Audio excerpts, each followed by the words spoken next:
Hey everyone, Chris. I told you I was already blowing the speakers out on that one. Hey everyone, Chris, the Thrift Shop Hustler. Happy Friday. Happy Friday. We have another awesome reseller interview for you today. And we have Dominic, the primetime treasure hunter, the one and only. Dominic, how's it going, man? Hey man, thanks for having me on, buddy. I appreciate it. It's really an honor to be here. I truly mean that. Yeah, for sure. Your channel's doing very well, and you're really dedicated to everything, and we're going to get into all that kind of stuff. We're going to get into the Facebook group, and by the way, I should have a link to the Facebook group down below for the people that aren't aware of the Facebook group and all that kind of stuff. But we'll get into all that fun stuff in just a bit.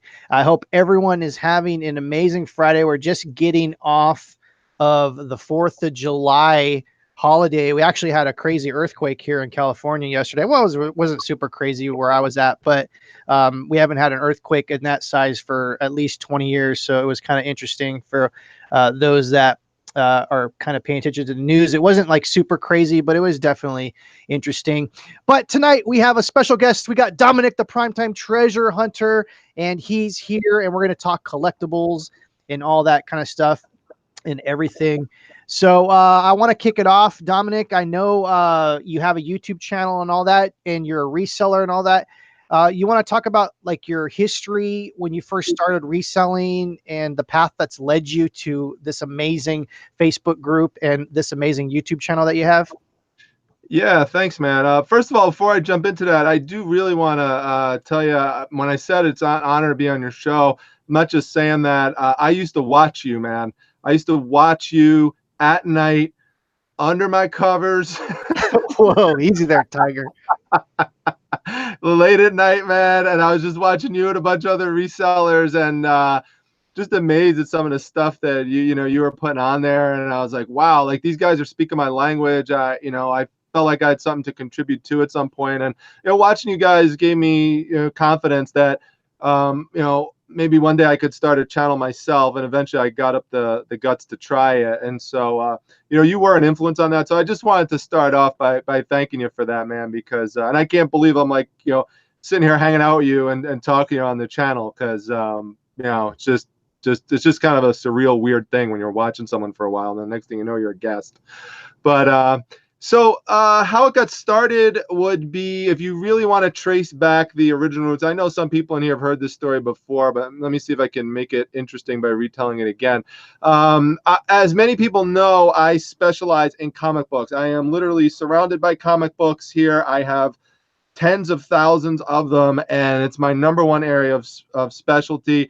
I have been collecting those ever since actually my parents bought me my first He-Man action figure, and they came with those little mini comic books in the back of behind the figure. And that's really where it started. And then I started buying them off the racks and just collecting them and just diving into them, and really helped a lot, actually, I would say, with building up vocabulary. A lot of people don't understand that with comic books. They think they just say pow and bam, but there's really sophisticated vocabulary in those books. And if you're looking up those words, it really could help you out. So my friends and I had built up a big enough collection. By the time we're in high school, we decided to get up early in the morning, and one of our parents would get us out over to it was called the Englishtown auction. It's still there in Englishtown, New Jersey. And we'd set up at like 6:30 in the morning. We'd take a plastic table with us and just set it up, and a couple folding chairs, and we just sit there till about 3 o'clock in the afternoon with our comic boxes laid out. And people would come by, and every once in a while they'd buy some comic books for us. So that technically was like really the beginning of it. But then when I went to graduate school in Fort Lauderdale, Florida, I was looking for some ways to get some money on the side, and it was just about that time that eBay came out. I moved to Florida in '98 to start my graduate studies in neuropsychology, and eBay came out right around that time. And so we just started going out to this place, and it's called the Swap Shop. It was this massive, it's still there, massive outdoor flea market, partly indoor. And we would just get there early in the morning, my wife and I, Mrs. Primetime, and we would just, there was no cell phones with apps. You couldn't check comps or anything like that. And so we would just eye it. And it was around that time or shortly after that that a lot of the shows started coming out on TV, like, Pawn Stars and Storage Wars and all that kind of stuff. So we would watch that too, and we'd be fascinated by, how much you could get something for cheap and then resell it high. And every once in a while, we'd hit something big at this swap shop. There were a lot of mistakes, a lot of things we picked up, brought back, thought would sell, sold it at a loss. Made lots of mistakes, but those ones that were big scores, those were drove us to kind of fine tune, our picking skills. And so, it got easier over time when apps started coming out and stuff. But that was really something we did for several years to just generate a nice little side income for some spending cash. Then I went on, developed my career. And I'm kind of like mid-career at this point, and did a lot of stuff that had absolutely nothing to do with reselling whatsoever. For those who don't know, I work full-time as a board-certified neuropsychologist in a hospital in New York, where I'm seeing patients all day, and then basically at nighttime and on weekends and on days off, I turn into the primetime treasure hunter. And it's like my superhero alter ego that I turn into. And, I'm going out and I'm picking stuff at garage sales, estate sales, rummage sales, flea markets, other sources as well. And, basically develop this online business that I primarily do through eBay. My business is called Primetime Treasure. I'm known as Primetime Treasure Hunter. My store, and this is one of the things that you and I have a lot in common, I specialize in comic books. I know you don't do too much in the comics, but also vintage and collectible, and comics would be under that. They're collectible, obviously. But I do everything and anything. I could show you, obviously, examples of stuff that I have around here, even some stuff that's sold today. But that's basically the long and the short of it. I mean, the only other part to kind of mention is that what got me back into doing eBay again after taking some time off, like I said, to develop my career, was that my kids were getting a little bit older. Right now they're 14 and 15. And I had told them these stories about how when I was younger, I had thousands of comic books, but I stupidly sold them off to get a Sega Genesis. And I was taking them out to get comics for themselves, and they just kept saying, "Dad, I can't believe you sold those comics. I can't believe you sold those. We would love to see that." So I started rebuilding my collection and purchasing things I knew I had when I was younger. And as I did that, I started making contacts in the comic community and realizing how much money you can make in reselling comic books if you do it right. So I knew that industry in and out. And so I said, you know what? Let me dive back into that. I'll purchase some collections. I'll start off reselling that. And then I started experimenting and going back to the well with getting things at garage sales, rummage sale, flea market. And sure as you know, those things started selling as well. And it basically became this store that specializes in comics, but also has all sorts of other things that you would traditionally see in other people's reselling stores and stuff. Awesome. Yeah. So you talked about, you touched on comics for sure. And I used to work at a comic book shop when I was younger. And the only reason why I don't really sell comics anymore is I just don't find any good quality stuff anymore. Do you have problems with finding? Because to me, you find a whole case of, the card or the comic boxes that come. I think you can probably store like 200 in there. Those things are usually filled with commons and stuff that's junk. Do you find any quality stuff anymore out there? Yes, but you have to know where to look. And, you're right that if you go to your average flea market and see a box of comics out there, they usually are a lot of overstock or fill. And to get collections that are really worth it, my best way of finding those is by actually posting actual ads onto Craigslist, where I let people know that I'm searching for comic book collections. And I tell them that I'm not going to spend full retail price on them. I let them know I'm very transparent with it, that I need them for business inventory. And if you need someone reliable, fast, who could get you quick cash, if you're just looking to clear out, then get in touch with me and I will be more than happy to come over. And I've got a ton of collections like that. I've also gotten a lot of them through, and I filmed this on my haul videos on my channel, where I actually show, I had one recently, a couple weeks ago, maybe a month ago, where I went to a guy's garage sale. He had a couple of trade paperbacks. These are like comic books that are in like a digest form. So for people who don't want to get all the issues, they could get them all kind of bound in this like looks kind of like a magazine. And I just said, you know what, maybe this guy has some more inside somewhere. So I just asked him, I said, hey, do you have more comics inside? And he says, well, you know what, I do. And turns out he had a really nice collection, and I was able to get it for like $50, and it was great stuff in there. We're not just talking like, regular commons and things like that. Another thing I've done is making relationships with estate sale dealers and giving them my business card. I just did a video on business cards and letting them know, if you see comic books, if you get into an estate, you find comics, call me, let me know. And that has paid off. I got one of the best scores ever in I don't even know if I'll ever replicate it from exactly doing that. The estate sale dealer knew to call me. I had my entire pick of this house that was like a hoarder house of comic books, and literally 4 days worth of me going in and hauling not just comics, but other collectibles that were there too. Another thing that I did recently, Chris, is also purchasing storage unit contents, not going to the actual storage unit facility itself, but I had someone contact me recently through one of those ads who bought a storage unit, and it was filled with comics. They didn't know what to do with it. They reached out to me on through Craigslist, and that's how I wound up getting the collection. So you've got to find all these kind of back roads into your specialty area to get some quality stuff. No, that makes sense. I think we live in a new age where you have to go to Craigslist, you have to go to Facebook Marketplace. You kind of got to think outside of the box. And I think you're with your business cards and all that kind of stuff, you're really it's what you have to do nowadays. Stuff's not just going to fall in your lap. You have to seriously put some time and effort and build these relationships with, like you said, these estate sales. I don't go to much estate sales just because I don't have a lot of time. And so the estate sales that I have been to, they're pretty fun. They're interesting things to go. I kind of like think of a kind of the weird way where you're kind of going into someone's life. You're seeing someone's whole life of stuff too, which is kind of like a weird thing in a way. So when you went to the hoarder house, what you said you found the score of your life. What kind of stuff did you find? Well, yeah, just the score of my life in terms of overall volume. I mean, there were graded comic books that were signed. So these were things that were sent off to a certifying company, worth like, some of them worth like hundreds of dollars a piece. Lots of signed comic book art, originals and stuff. I still have it, Chris.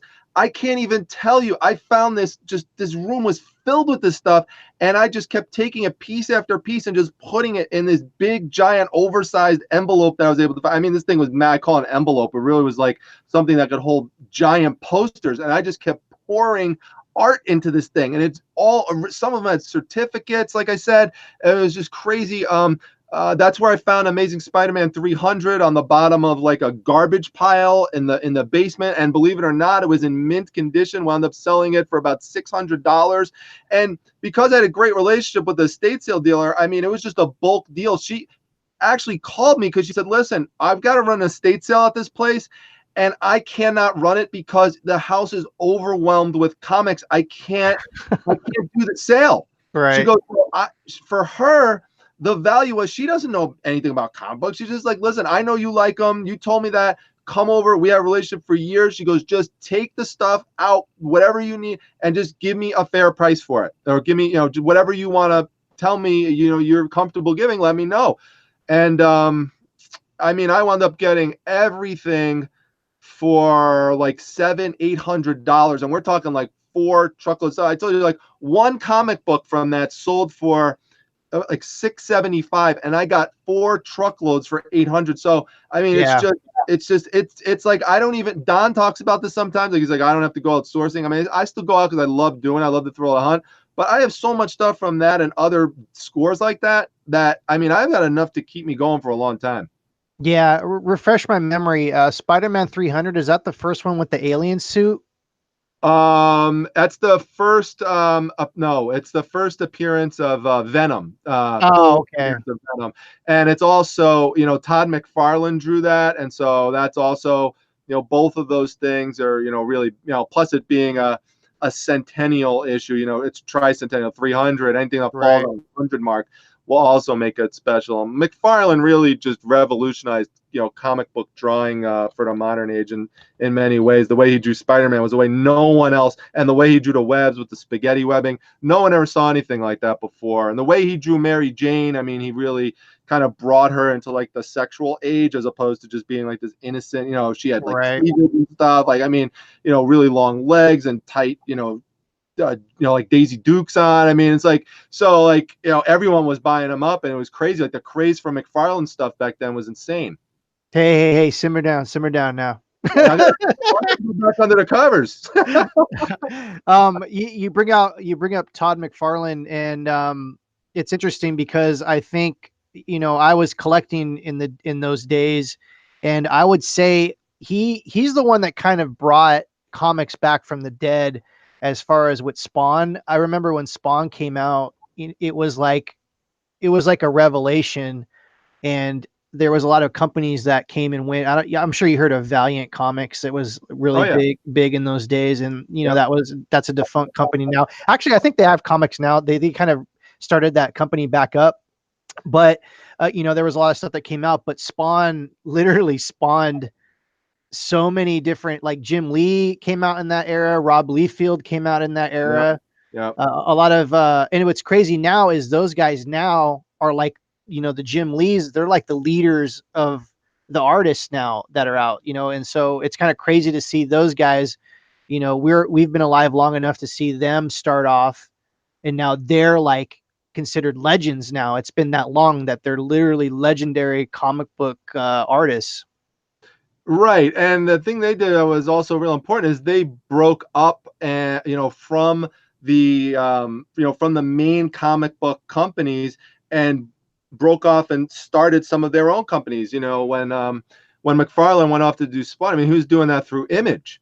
And, that was one of the things that made Image a very popular, alternative brand. And also another thing that, I know you would be more interested in, Chris, is that, McFarlane started to get heavy into the toy making and his own brand of toys. Now, a lot of those toys were overproduced, but there are many of them that are quite valuable, and the way he did toys was pretty interesting. It was like comics. It was the detail was different from the way other people had been doing toys, and so that continues the association between toys, which was going on before McFarlane, but he certainly helped modernize it more, and comics. I mean, there's always been with the Mego figures and stuff. There's always been a strong association there. Yeah, so it just continues. Yeah, I hate to interrupt. I just want to give a huge shout out to Carlebach with the $5 super chat. He says, great guest. Carl's actually a really amazing viewer. Definitely. It seems like he's in every single chat. There's a lot of great subscribers and viewers. And just honestly, we want to thank, I know Dominic feels the same way. We want to thank everyone who comes and tunes into these shows. Without our viewers, our shows, we're just kind of talking to each other, so it's nice that you guys interact in the chat, and we really appreciate that you're spending some time with us. And definitely click the like button if you're so inclined to, for sure. Aaron Clutch says feels like family. Yeah, when we do this long enough, and I will say, like, over the past few months talking to Dominic, we've developed a friendship, and we'll talk back and forth and stuff like that. And like he said, he watched some of my videos early on, which helped him kind of, I don't know how to say encourage, because, you seem like you're a guy that knows what you're doing, but you dove headfirst, and you have a really great YouTube channel. And by the way, Dominic's YouTube link is below. If you're not following him, go and subscribe now. I think you're getting close to 7,000 subscribers, which is absolutely amazing. Could you believe how much you've grown in the last year? No, man. I mean, it's crazy. A large part of that is by fostering relationships with other people and doing a lot of networking. And that certainly has been a key to success. In no way, like, I mean, if I just started that channel and just kept to myself and just did my own thing, didn't talk to anybody else, didn't network, anything like that, I'm serious. I could have the same content out. I'd probably have less than 1,000 subscribers right now. Yeah, I think that's one of the masterful things that you can accomplish is the way you invigorate people. And we talked a little about this before the show, how I was saying I was kind of getting a little bit of YouTube burnout. And you showed me a little trick on the live stream, like something that I wasn't doing correctly.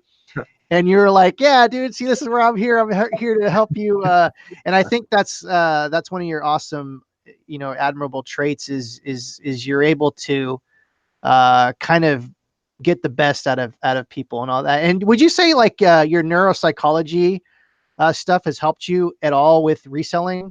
Anything that you can think of? It's an interesting question. I've reflected on that a bit more over time because I was asked that question on another interview that I did. I think their name is kind of hard to say. Like it's buy quick, sell ship, or sell quick, or something like that. It's Right. like it's like a tongue twister. But and at the time I said no, I said nothing. But then I started thinking about some more. And if you watch a lot of my videos, I talk a lot about looking at the data and letting the data help you guide you in making decisions, especially when it comes to comps. And that's something I focus on all day when I'm looking at patient data in terms of assessments that I'm doing, and when I'm looking at research data. And I remember once when I was training at SUNY Buffalo School of Medicine, one of the people who was training me said, you know what? He's like, if you have a question on something, you're doubting yourself, he said, look at your data, and your data is going to help guide you. It's not going to let you down. Stick with that. And I've kept that philosophy. It's really helped me out when dealing with lowball buyers and stuff. And, a lot of people have like a tendency to doubt themselves. If they get an offer, it comes in, it's somewhat good. I did a video on this recently. It's somewhat good, but it's not quite where it should be for the comps. I'm comfortable walking away from it, or maybe countering, and then if they're not willing to budge at all, I'll still be willing to walk away because I trust the data. So that has really helped me a lot, is the data focus. Interesting. We want to give a huge shout out to Clove71 with the $1.99 super chat. Huge shout out to Clove71. Thank you for that super chat. I really appreciate it. Bill Squall actually brings up a good point about how when movies come out, how this nostalgia kicks in, and sometimes things go up in value and things like that. That would be considered also like when Marvel first came out with its movie. I think its first movie was Iron Man. The newer aged movies. Marvel really started to take off. People were starting to get more interested. There was a younger generation, and I've talked about this before. I feel like the Avengers and all the Marvel movies that have come out is the Star Wars of my son's generation now. Because when we were younger, Star Wars was, a really big thing in pop culture. Now you're seeing Marvel characters becoming pop culture icons. Do you feel the same way? Like, seeing that these movies have really sparked interest in comics and therefore the price is going up? Yep. Yeah, I mean, that's a tried and true fact. Absolutely. And, just take the Avengers, a perfect example of how this would relate to, what I'm doing in my business is that, I've purchased, I told you, I have like tens of thousands of comic books and stuff. So I'll hit up like a couple collections that I have on the side. I'll say, all right, I'm going to pull some Avengers out of this box. I'm going to pull some Avengers out of that box, and I'll make like a little lot. So I'll put it up. And then I'll do that same thing with like Thor, right? So I have a bunch of those. And like just yesterday, I sold a relatively small lot of Avengers. I don't know, like 30, 40, maybe like 30 of them in there or something. And sold for $74.99. And then the same guy sent me an offer. We had a little bit back and forth. And he bought like, I don't remember. It was like 30, 35 Thors for like $65.99. And the thing is or $64.99. So those all go out in one shipment. And those are ones that years ago, before these Avengers movies came out, there would not be nearly as great of a demand as there is for that now. Like this guy, in talking with him, he's telling me afterwards, I'm looking forward to building up my collection, because of the movies and stuff. So that has really helped to drive the prices up a bit. Even on these lots that I'm telling you about, these are issues, Chris, that you may even consider overstock from a long time ago. They're not, I pulled the key issues out and sell those separately. So these are all ones that if I tried to sell any of these comics individually, they just would not, they either would not sell or they'd sell at such a low price it wouldn't be worth my time. So I just bundle them up together and push them out that way. And these are situations where I've made my money back on the collections already by selling off the more expensive, pricier issues individually. So when it gets to this point where I'm pulling this bulk out, it's all profit. Yeah. Oh, we want to give a huge shout out to Maui Delights with a $5 super chat and the chair spin. Boom. And the shimmy. Wait a minute. Wait a minute. What? Wait a minute. Now, what do you do to generate a chair spin and a shimmy? He gave a $5 super chat, so I actually owe one to Carl also too. So yeah, because I was saying, what about Carl? You here's the spin for Carl and the shimmy. Dude, awesome. It has to be at least $5, right? You bring out some key terms. You said key issue. For those that don't collect comic books, and I know what this is, could you explain what a key issue is? A key issue is one in which something very important, something very significant happened in the series, such as the death of a character or the introduction of a character that went on to do big things in comic books. Like New Mutants 98 would be the first appearance of a Deadpool, so that would be considered a key issue. If you look in some price guides, they'll actually put a key symbol, look just like a key, right next to some of the books that are keys. So it's a good way to kind of go through and. Oh, really? I didn't know they did that. Some of them do. Comics Price Guide, which is my favorite one to go to, they will do that. So and they'll also say in comicspriceguide.com what happened in the issue to make it relevant. Why is it important? So that's very helpful. You bring up the New Mutants. I don't want to talk about that because I sold my collection in 2001 and I had probably 4 of those issues. Hey, listen, the one that I sold, I had multiple copies of Amazing Spider-Man 300. So yeah, you know.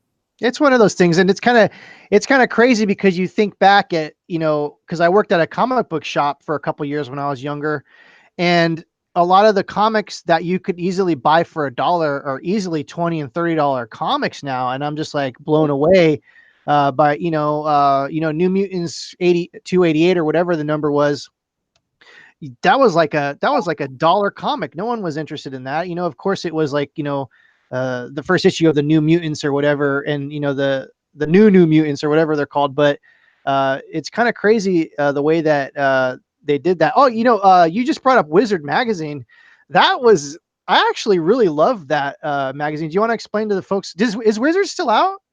Not only is actually, I don't think there's. I'm not sure if they're still making them, but I do have a lot of those actually for sale right now in my eBay store, and they do sell. I mean, people do go back and grab those. They pretty much came out in the 90s, and they also were in the 2000s as well, I believe. And people are nostalgic for those and will go back, and they're basically magazines devoted to the comic book industry. They're pretty thick. Sometimes they came sealed with collectible cards in the back of them, and you'll come across them actually, not every time you go out to a sale, but you will come across them every once in a while, the old Wizards. So if you can get a small stack of them for a good price, I advise picking them up and putting them online and trying to sell them. I'm trying to think. Okay, here's a little test for you. We're going to test your comic book chops here. Oh, no. Do you know who was on the cover of Wizard #1? Oh, man. No, I have no idea. Nope. You don't? Well, it was SpiderMan. I could have guessed that, but it just would have been a pure guess. It was funny because when you started talking about Wizard, I remember when it first came out, that was actually around the time that I was working at a comic book shop, and we're gonna screen share right now so everyone can actually see what Wizard #1 looks like. There is Wizard #1 right there. And I think the first one didn't come in a baggie. A lot of the newer ones came in like a plastic baggie that had like promo cards and things like that. So yeah, it was definitely cool. But anyways, that is Wizard magazine. And look at that. Look at the magic of the internet. We're able to kind of do a little presentation. Now, you did say you brought some examples of stuff. Oh, I thought that's what I heard you say in the beginning of this show. yeah, like of other collectibles, because I do so much other stuff besides comic books, but yeah, sure. I mean, I'm just surrounded by stuff. So yeah, absolutely. Is there anything you want to share with the group that they might not know about, or things to look for, or stuff like that? My gosh, I mean, I don't even know where to start, but I guess I'll go with a couple things that sold today that people might find interesting. If you're not in my Facebook group, you may not have seen this, but I did put it on social media today. But this is, everyone knows who these guys are. These are giant Sesame Street plushes. We've got Oscar the Grouch, and we have got Cookie Monster right here. Right, guys? You guys are going out today. They're pretty excited. They're going for a ride. So, how much did I get you guys for? $1 for you, Cookie Monster. What about you, Oscar? How much I get you for? $1 each. Now, you got $1. You got to have the count. That'd be the count. Yes. Yeah. Well, he doesn't have much to count if we're only doing one, but $2 total. And you guys sold today, right? Right? For good money? How much did you guys sell for? $90.50 for both of these guys. Dude. $90.50. So I'm pretty pumped up about that. Now, the thing is, I put the video link of where I sourced them in my Facebook page today. And the thing that's interesting about them is why they were sitting there at the garage sale for a while. I mean, they were so obvious, right? I mean, these giant, stuffed animals just sitting there as soon as you walk up to the lawn. And I guarantee you that there were some people that went and they looked at the tag and they looked for a date, and they didn't see a date, and there is no date on it, and there never was. But it does say, and I don't know if you could see this because it's so small, but it does say Knickerbocker on there. I'll bring it up as close as I possibly can. But it says Knickerbocker on there. The Knickerbocker line for Sesame Street, they came out in the 1970s. So if you ever see that, that's and the oversized ones, like the ones this big, these came out in the 70s. So I knew that I could get at least like $30 a piece out of them, but then I did a little research on doing the comps, and this is what I mean with the data will set you free, that I figured that if I put both of them together, that would really interest a collector, really increase the value, and that it would go for a higher price. When I funny, because when I went back and looked at the video, I'm saying I could probably get maybe $60 for both of them or more. I'll probably put them up for more. So I put them up for $99.99. Less than 24 hours, I got the offer for $90.50 and sold it. So that's the story of Cookie Monster and Oscar right there. So Oscar looks like he's been hitting the sauce, man. He's. You know what? It's funny that we did do a little restoration on them. They had no holes in them or whatever, but they did have a little bit of a smell to them, and I wanted to make sure that wouldn't be an issue with selling them. So my wife, Mrs. Primetime, she took both of these guys out and she gave them a sponge bath. You guys like the sponge baths from Mrs. Primetime, right? Absolutely. They were going crazy. So and then they got to sun out on the chairs, and they were like chilling out like this and relaxing. And then not only that, but Donatella, she has the storage unit channel. She also said, what you should do with these guys? You should also give them a brushing. So I texted Mrs. Primetime from work and I said, hey, this is going to sound crazy, but could you brush them out? It'll make them more presentable. So she brushed them both out, and man, they came out. They were looked incredible. So and that helped sell them, man. I'm telling you, it got all the kinks out and stuff, and they sold fast. The proof's in the pudding. You weren't jealous that they were getting a sponge bath from Mrs. Primetime? I was very jealous, actually. So you can see how excited they were. I mean, they're going crazy. So we have two questions for you, and these are actually pretty good questions. We're going to start off with the first one from Carl. He asked how the new shed's going, and maybe if some people don't know what that is, if you can explain that. I've nicknamed it Primetime Treasure Shed Quarters. I do need to do Let's see how many times I can make Chris laugh during this show. That's You've lifted my spirits today, buddy. That's good, man. So yeah, so basically what happened is that now I've always wanted a shed. Before I had the the reselling business up and going again, I always wanted one. But I couldn't really justify spending the money on it. And it came to a point where I had so much inventory and I was buying so many big lots of things that I couldn't justify getting any more of it. And so it's the only way I could get more stuff is if I have a place to store it. I didn't want to buy a storage unit because I wanted to drive off to it. I didn't want to pay the rental fees, all that stuff. You're better off if you could afford it, to invest into purchasing something that you own. So went around for a while, did some comparative shopping. Actually put some videos on the comparative shopping. I wound up getting a nice size shed for the backyard, and I am loading that thing up. It is not even near anywhere close to being full, but my gosh, it has been such a great thing to have, just to take that stuff. I bought a bunch of like golf clubs recently, just boom, put them right in there. A lot of stuff that was cluttering up the garage. It helped me free up a lot of space there. It's really been helpful. So I'm happy about it. Mrs. Primetime's happy about it because there's not so much spillover and stuff.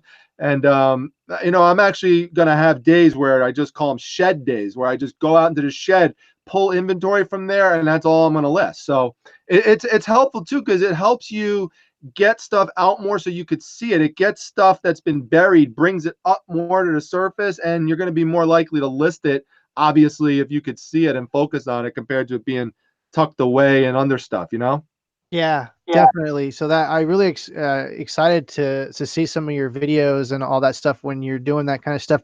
We have another question from Blackberry. They're asking about Archie Comics. Now, before you get into that, I actually used to buy Archie Comics a lot. That was one of my favorite one of my favorite comics because I really loved the storyline. And it's kind of crazy that Riverdale came out and it's like not Archie Comics, but the names are there.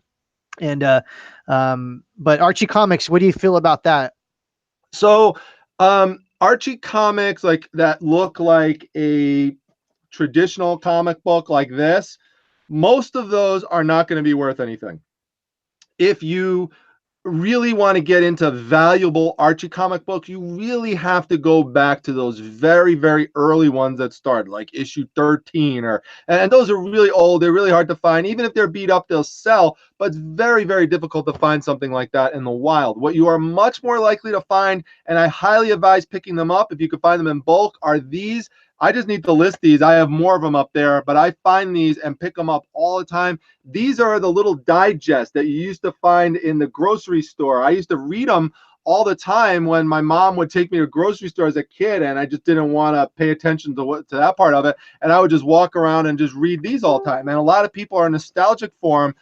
For that reason, and they're great because they're relatively small, they're not super heavy, and if you get a nice nice size little bulk lot for them, they sell so fast it's not even funny, and for a good return on investment. So those are the types of Archie books I would suggest getting, the little mini digest look like this. That's interesting because I did the same thing at the supermarket, and that was like probably one of the first things that I ever read as a kid.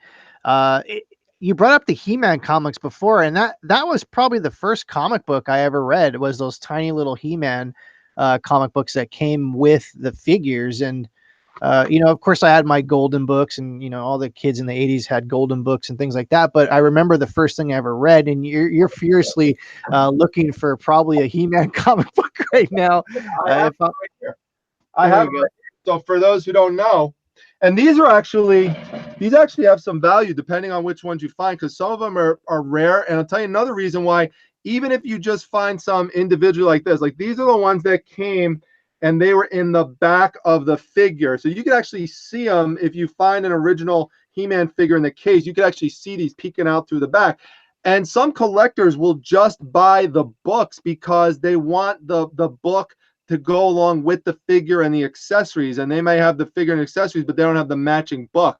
and this is what they look like. And it's funny because like I said, I was thinking back, like, what was the first comic book I ever picked up and stuff, and I'm thinking like in terms of this size. But I said, wait a minute, start earlier than that. And this is what they look like, inside. They're really cool, nice little mini adventures, and they made one for each character. And these are what got me hooked. And in the process, I also got hooked onto toys and to action figures, and I know you're into that too. And that's where it all started, man, with the Masters of the Universe.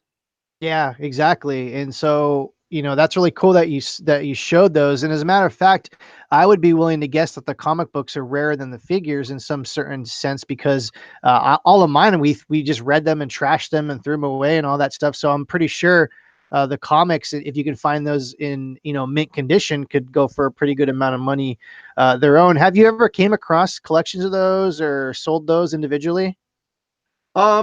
I haven't, because what I do with them, Chris, because I get more value out of them when I could pair them up with the figures. Like if we, hold on, let me put Cookie Monster and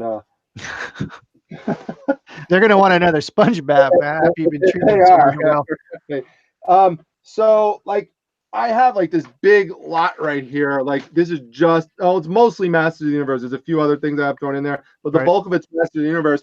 And so I'll like find like a character like this, like Too Bad, and I'll get his matching comic book, and then I'll sell it together with the, with the accessory. So I just kind of hold on to them. I could sell them individually if I want to, but I come across so many Masters of the Universe lots that I just hold on to them, and I just strategically piece them together at different points to maximize the value out of them. Yeah, I think I saw a Hasbro wrestling figure, either Axe or Smash, in that bucket you just had right now, and those reminded me.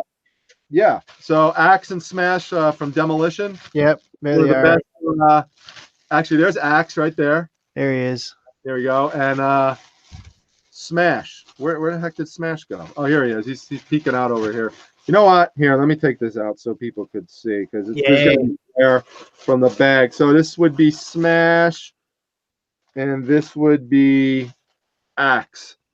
Now, a lot of people don't know that if you're into wrestling, maybe you know, but did you know that Axe played the Masked Superstar character back in the 70s and the early 80s? There was a character named the Masked Superstar. Actually, there were a lot of wrestlers called the Masked Superstar, but he actually was one of the people who played the Masked Superstar.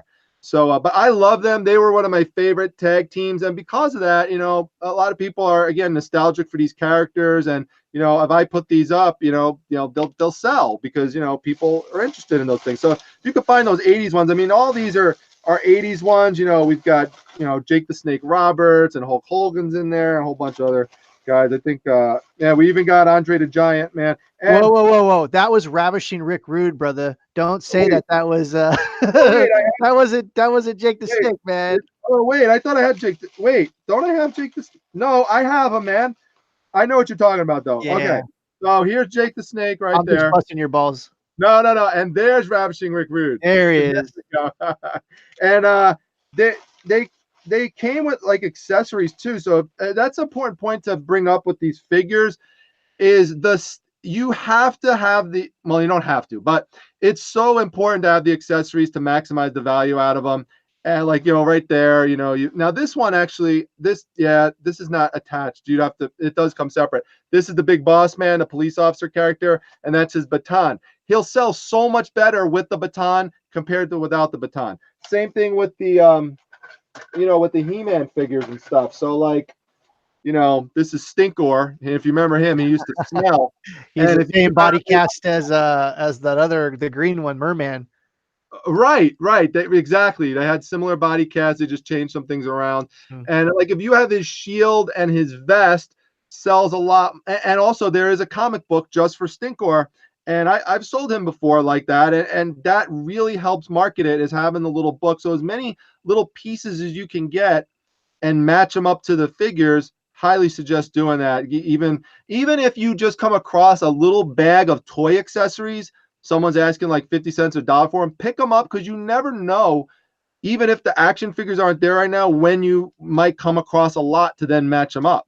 Yeah, I've actually sold a vintage Star Wars figure accessories for like $10 each, $20 each, just for a gun that is hard to find. And that's a whole other ball of wax when it comes to vintage Star Wars, what do you call it? Weapons and accessories, because they made so many reproductions over the years. I would say the vintage Star Wars line is notorious for replications, and you have to be a collector and have been around for a long time to know how to tell the difference, because a lot of the reproductions that came out in the late 90s were almost spot on as far as what they look like, comparative to the new ones. So, anyone that gets a vintage Star Wars collection, I would highly suggest just taking the weapons and selling them by themselves. Of course, like Dominic just said, you want to have a complete figure. So if you have a stormtrooper with a blaster, that would be a complete figure. And if you don't know about certain, vehicles or figures and things, you can Google it. I'm sure there's plenty of Facebook groups out there that would, especially your Facebook group that you have, that I'm a moderator on. And thank you, by the way, for inviting me to come over there. And that's a really great. It's like, what are you looking for? I'm looking for, because there's a question on Treasury size comic books. Oh, okay. I had like one in a frame back there. I was going to get to show people what I'm talking about with that. So, what is a Treasury size comic book? I never heard of that before. Yeah, well, Treasure Coast Picker Scott had a question on that, and if there's value in them. They're basically oversized comics. So, compared to, is it like a magazine size comic book? Yeah, I mean, like, I'll give you a good example, although this is not exactly. Hold on one second, Dominic. Go ahead and take it away. Yeah, no problem. So, like, this would be an average size comic book, let's say. And this is not a Treasury size book, but it would be like the difference is somewhat like this. I'll set both alarms. So I don't have a Treasury book immediately here, but I get a lot of Treasury size comic books. I'm not joking about this. I've never had a Treasury comic book that has not sold for good profit. The key is you have to get them in decent shape. What I mean by decent shape is it's okay for them to have some crinkles on them, even a little rip here and there, but they can't just be trashed. If they're trashed, and I see a lot of those where they're just severely creased, they're severely stained, they're part of the covers ripped off, those people aren't really going to want. But if you can find them in respectable condition, they will all sell. They will all sell. I've never had one, and I have bought hundreds of them. Every single one of them sell. Yeah, dude. Like, so I'll look into that. I've never seen those. Are they like the ones like from the 40s and the 50s? Would you say? No. They're more from like 60s, 70s, even some in the early 80s. That's when they were more popular. So, for example, there's an epic crossover of Superman fighting against SpiderMan. That's a great one. That one, I've sold that one multiple times for up to $80 for that one issue. So it's a great one. I could actually go back there. I have one kind of like in a frame. If you want to see, I could show that. Oh, I'm looking at them right now on eBay. Okay, so they're just like pretty much like magazine size comic books. They're just a little thicker. I have one in a frame here. Yeah, cool. Look at you. You got one all framed up. Yeah. So, well, sometimes when we get, because the art is really epic, and we bought a collection once where, so this is the size, and let me put it up against like a regular size comic book. So you see that. Oh, wow, they're huge. They are. They're huge. Dude, the art in these things are epic. The splash pages are amazing. They're just so cool. Like, they just don't make anything like this anymore. That's why there is a market out there for these. There's some people that don't like Treasury books, but there is a market out there for them. And so, we bought a collection once, and this page was ripped off, and I didn't want to throw it out, so we just tossed it in a frame, and I have it displayed up there. Well, here's the thing. Like, I've known about comics my whole life. I worked in a comic store when I was younger, and I'd never heard of these before. Is that the Mandela Effect? Was this always a thing, and maybe it's just manifesting itself now? Yeah, I don't know, man. It's hard to believe if you were in a comic Yeah. store that you didn't see them. I mean, they were probably there, but you didn't. Maybe you just didn't pay attention to it. But let me just say one other thing, since I just happened to pick this up while I was over there. This here, you can see this Hulk 271. If this character seems familiar to anybody who watches Guardians of the Galaxy, Oh this is yeah. actually the first appearance of Rocket Raccoon. And so this issue, which I just purchased in a big lot of books for 15 cents a piece, this one should sell for like 150 bucks or Oh my God. and this is what I mean by, this would be an example of a key issue that you get your money back on from the lot, and then all that bulk stuff that you're selling out, that's all additional profit, but you're getting your main money back from books like this real quick. Yeah, and it's kind of funny because like back in the day, you couldn't even sell that comic for like 75 cents, and like people would be like, "Oh, look at this kind of weird character," and That that, is that is very true. In fact, I had that exact conversation with a comic book store owner who told me before the Guardians of the Galaxy movie came out that he had different comic books that had Rocket Raccoon in it, and that no one cared. And that book, you couldn't even give it away. And then when the movie came out, forget it. And so, yes, and let's go back to your question from earlier. The movies play a major, major role in driving up the value of the books. That's actually why I did a video on this recently too. For June 2019, the most expensive thing I sold in my eBay store was the lot of 27 or 24. Sorry, it's 24 Godzilla King of the Monsters comic books from the early 1970s. And I knew that the movie was coming out that was also going to be called Godzilla King of the Monsters. So I held on to them for a year, decided to read them with my son here and there and stuff. And then sure enough, that really helped drive the value. I wound up getting $265 full asking price for those books.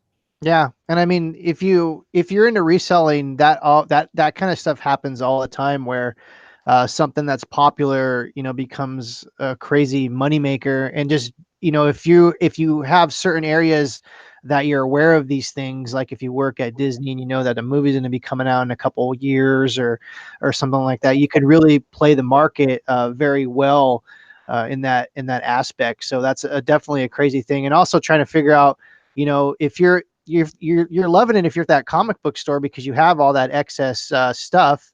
And when those movies come out, you have the stock already, but it's hard to predict a lot of that stuff. And sometimes people get lucky, and then sometimes just people have the stock and all that kind of stuff. Yeah, no, absolutely. So no, it's a good point. Yeah, no, so that's great. We're gonna kind of step back just a tiny bit. When you first started selling, what were the stuff that you were selling? Do you mean when I started back up with it a few years ago in a different Exactly, comic exactly. book? It's funny because I remember the first thing that I went to get besides comic books. My wife and I, we went out to a few garage sales with the kids, and there was a box on the driveway, and everything in the box was 50 cents. And I saw a tube, a cardboard tube, and inside the cardboard tube, I pulled it out. It was an old map. No, sorry, old blueprints. They were old blueprints to a building in Syracuse. And I said, you know what? I bet there's someone out there, because there's a famous street in Syracuse called James Street. I said, I bet someone will want this. So I put it up online. Well, it took a few weeks, but eventually for something I spent 50 cents for, I wound up getting like, I don't know, 30, 40 bucks out of it. That's great ROI too. Yeah. So I was happy with that. I was all excited. I was like, wow, I actually sold this. I said, you know what? I said, I know I could get this back going again from what I used to do when I was back in Florida. I said, so after I made that sale, that gave me the confidence to kind of start it back up again. And then I just started going out on all these treasure hunts. And then I started watching people like you and, other YouTubers. And I said, this is something I think that I could do. And so I started to develop the social media angle of it as well. Yeah, and speaking of the social media angle, you have an amazing Facebook group, by the way. And I'm not sure I have it in the link below, but I'm going to put it if I don't. so that anyone's watching on the back end, definitely you want to check out this Facebook group. Dominic, you want to talk about the Facebook group while I pull up the link? Sure. The Facebook group is called the Facebook Reselling Resource Center. Currently, it's about 18 months old, and it already has 10,300 plus members in it. So, it's just seen absolutely enormous growth. It's really designed to be a page that is a seller supporting sellers type of atmosphere. It's one in which we really tried to role model along with the moderators, again, supportive behavior towards one another, no trolling, no bullying, nothing like that. A place where everyone could go in, feel comfortable that they're going to be able to ask a question no matter what stage they're in their reselling journey, and have that question answered and not get, mocked and made fun of. And if there ever is an instance where someone does anything like that, they're instantly removed, and we then send a message to a group to let them know, that that's just not tolerated.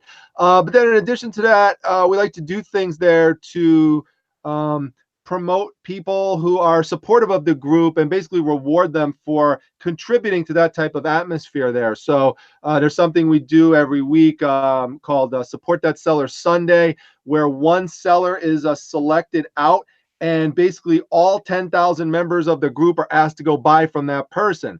And that's resulted in that person typically making hundreds of dollars of sales on that particular day. And it's like a big supportive event. And, we do that once a week. We also have a seller supporting seller-thon. That happens once a month, where if you make a purchase from a list of sellers that are put up, then you get added to the list as well. And basically people are just purchasing from each other throughout the day and getting added to the list. And some people are making like 5-6 sales, from that event.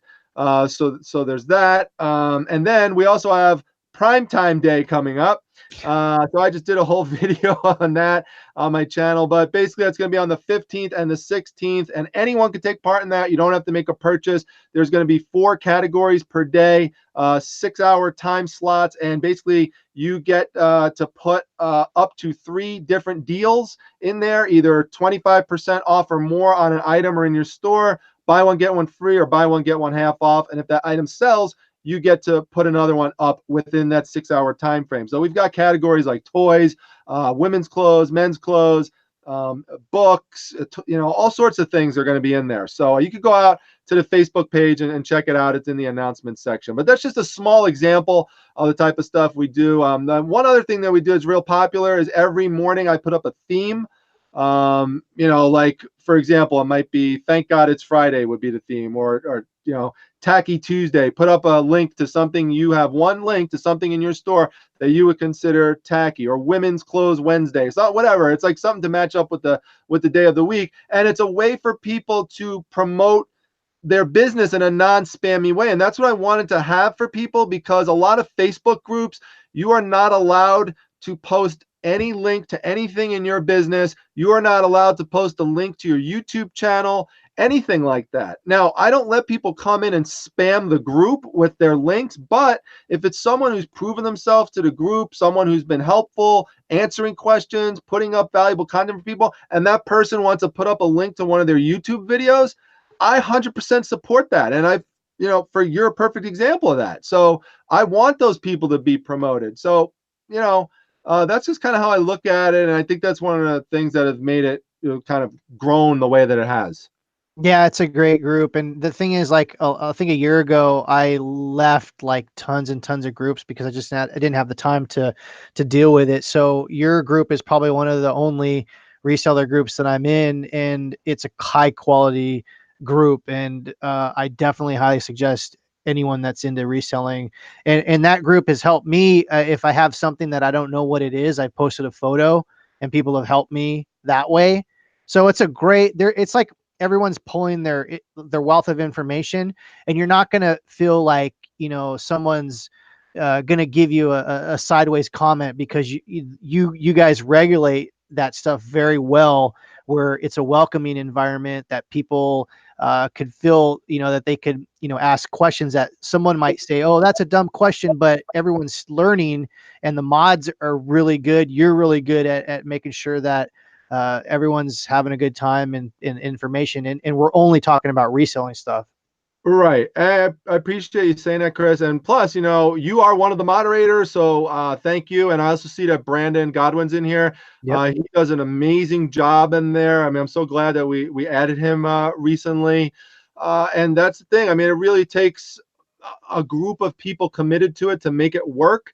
And I think we have that foundation. It does kind of feel like family in there. And a lot of people, I venture to say, probably most of the people who are in the chat right now are people from the Facebook group. So everyone's kind of Yep. connected in that way.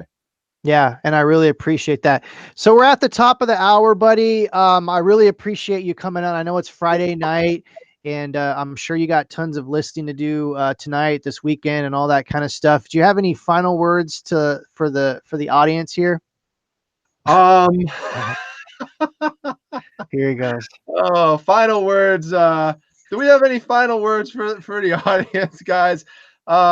Listen, have fun. Like you see me, I'm having fun, that's a big part of it. I mean, really, you gotta have fun when you're doing this stuff. If you're not having fun, if you're not enjoying yourself, man, I mean, it's not worth it. I mean, that's why you got into it, and you got to check yourself that you don't wind up getting into a situation where you got into something for fun, to enjoy, to make some extra money, and then you turn it into a situation where you wind up being miserable. And if you find yourself getting like that, you got to backtrack and you got to say, wait a minute, what's going on here, and how do I have to how can I fix things so that it's not quite like that anymore? What things to adjust. Like you talked recently about burnout, kind of with YouTube sometimes, and I've kind of scaled back a little bit. I was doing one video a day, and that effect, the more you're spending time doing videos, the less time you're listing, sourcing. So at this point, having built up the foundation, I've kind of moved over to a once every 2-day thing, and that's helped me out. That's helped me out a lot with just staying fresh, and making sure I could still get up good original content for people. So I guess that would be my last thing, having these two guys kind of symbolize that. Just, here you go. You got a board certified neuropsychologist sitting here with Oscar the Grouch and Cookie Monster. And that's just, typifies what I'm talking about, man. I couldn't have said it better. I couldn't have said it better myself, my friend. Well, everyone, the links are going to be below. Go check out Dominic's Facebook page, also the group. It's an awesome group. If you're not subscribed, the link is below. And so I really appreciate everyone tuning in. Have a great weekend, and we'll see you when we see you. Take care. Bye, guys.